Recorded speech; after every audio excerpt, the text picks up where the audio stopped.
திரு ரமேஷ் சேதுராமன், பியூஷ் கோயல் கூட்டணிக்காக நாங்க ஆசைப்படல, திரு மோடின்ற அந்த ஒற்றை பிம்பமே தேசிய அளவில் போதுமானதுன்னா கூட்டணிக்கு கட்சிகள் வர்றதுல இருக்கக்கூடிய சிக்கலை இந்த வார்த்தைகள் மூலமாக அவர் வெளிப்படுத்துறாரா? இல்ல, சிக்கல்ங்கிறது இல்லைங்க. இப்போ நம்ம மொத்தம் 5 மாநில தேர்தல் அப்படின்னு பேசிட்டு இருந்தோம். ஆனா 4 மாநிலங்கள்ல என்ன ஆச்சு ரிசல்ட்? அது எதை வைத்து செய்யப்பட்டது? அப்போ நீங்க சொல்லக்கூடிய கூட்டணி தான் இருந்தா மட்டும்தான் ஜெயிக்க முடியும் அப்படிங்கிற மாதிரியான ஒரு இது இருந்ததுன்னா அவங்க ஒவ்வொரு வாட்டியும் அதை பத்தி கவலைப்பட்டிருக்கணும் இல்லையா? ஆனா அவங்க என்ன சொல்றாங்க, எங்க கூட்டணியில் இருக்கக்கூடிய கட்சிகள் அவங்களுக்கு குறித்தான மரியாதை எல்லாத்தையும் நாங்க கொடுக்கணும். ஆனா இல்ல, கூட்டணி வேண்டாம் அப்படின்னு போறவங்க அதுக்காக இல்ல அவங்கள வேண்டி விரும்பி பிடித்து கொண்டுதான் இருக்கணுங்கிற அவசியம் இல்லை. ஏன்னா கடந்த காலங்கள்ல என்ன தமிழ்நாட்டு சூழல் வேற இல்லையா? இங்க பாஜக தன்னளவுல திரு மோடியை மட்டும் நம்பி இதற்கு முன்பாக தேர்தல் வெற்றியை பெற்றிருக்கிறார்கள் அப்படின்னா நம்ம அதை டெஸ்டட்னு எடுத்துக்கலாம். அதற்கான சூழல் இங்க அமையல.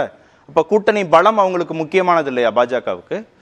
இருக்கு. அதாவது நான் என்ன தெரியுமா சொல்றேன், தமிழ்நாட்டை பொறுத்த வரைக்கும் இந்த கட்சியில எப்படி பாக்குறாங்க அப்படின்னு நான் நினைக்கிறேன்னா, தாங்கள் தனித்து வளர வேண்டும். ஏன்னா ஒவ்வொரு மாநிலத்திலும் நீங்க என்ன கடந்த வரலாற்றை நம்ம பார்த்தோம்னாக்கா ஒவ்வொரு வாட்டியும் கூட்டணி வச்சுதான் வரணும், அதுவும் கூட்டணியில ஒரு தலைமையின் கீழ் ஓகே எல்லாமே ஒரு பக்கம் பண்ணி கொண்டிருக்கிறார்கள். ஆனா இல்ல, தொடர்ந்து அப்படி இல்லாமல் தங்களுக்கான ஒரு வளர்ச்சி வேண்டும் என்று இதுனாக்கா அதற்கான ஒரு பிரயத்தனத்தை அவர்கள் செய்துதான் ஆக வேண்டும். இப்போ எங்களோட வாக்கு சதவீதம் கூடணும், எங்களுக்கு எம்பி சீட்டோ எம்எல்ஏ சீட்டோ அது கடந்த முறை 4 எம்எல்ஏ சீட்டா, இந்த வாட்டி அதிகப்படியாக எம்எல்ஏ சீட்டுகளை எப்படி பெறுவது 2026 அப்படிங்கிறது ஒரு இலக்கு. 2024 ஃபர்ஸ்ட் பிரையாரிட்டி என்னன்னாக்கா எம்பி சீட்டுகள் வாங்க முடியுமா, அது எந்தெந்த தொகுதிகள்ல இல்லையா, அடுத்து குறைந்தபட்சம் அப்படி இல்லைன்னா கூட அதிகப்படியான வாக்கு சதவீதத்தை எப்படி உயர்த்துவது, எந்த வகையில உயர்த்த முடியும், இப்படித்தான் அவங்களுடைய கணக்கு இருக்க முடியும்.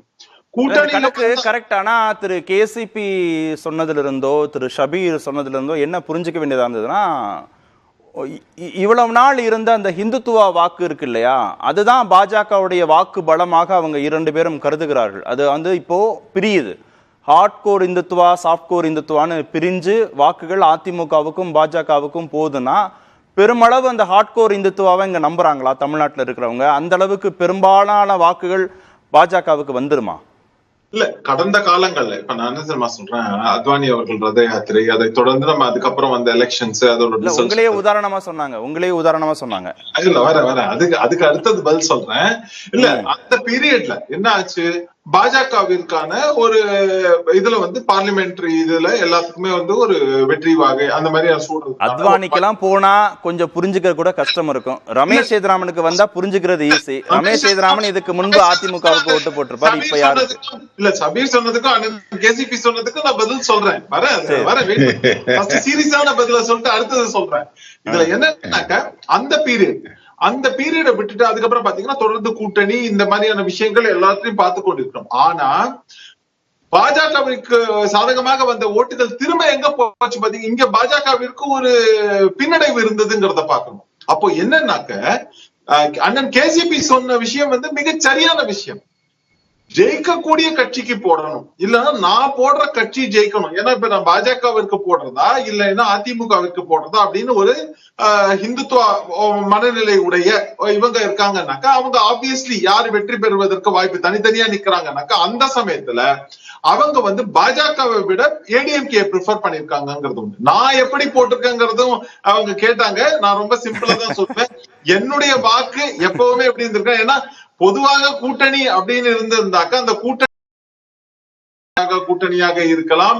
என்னுடைய கேண்டிடேட்டை மெயினா நான் பார்த்திருக்கேன். ஏன்னா அந்த தொகுதியில நல்லா வேலை செய்வாங்களா, என்னுடைய மக்களுக்கான பிரச்சனைகளை ஒழுங்கா பண்ணுவாங்களான்னு பார்த்துதான் நான் ஓட்டு போட்டிருக்கேன். தவிர சார் இதுல ரொம்ப ஒரு நுட்பமான ஒரு கேள்வி இருக்கு. சாஃப்ட் இல்ல hard core Hindutva soft core இந்துத்துவாங்கிற ஒரு கேள்வியை